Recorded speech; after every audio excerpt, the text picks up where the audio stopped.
સાબરકાંઠામાં સાબર ડેરીનો વિવાદ સળગતો રાખવાનો પ્રયાસ કરવામાં આવી રહ્યો છે તો ઘણા સમયથી જે સાબર ડેરીનો વિવાદ ચાલી રહ્યો છે તેને સળગતો રાખવાનો પ્રયાસ કરવામાં આવ્યો છે।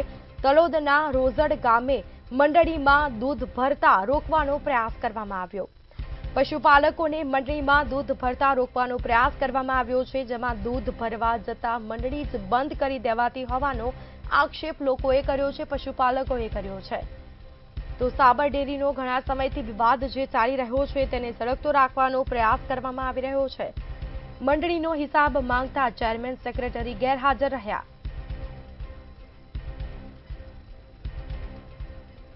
જેમાં બાયડના એમએલએ ધવલસિંહ ઝાલા તલોદની દૂધ મંડળીમાં ચેરમેન છે। એમએલએ ધવલસિંહ ઝાલાની દૂધ મંડળી હજી શરૂ કરાઈ નથી।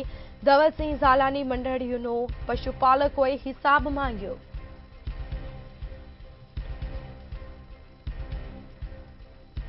રોઝડ દૂધ મંડળીના ચેરમેન અગાઉ એમએલએ ગજેન્દ્રસિંહ પરમાર હતા।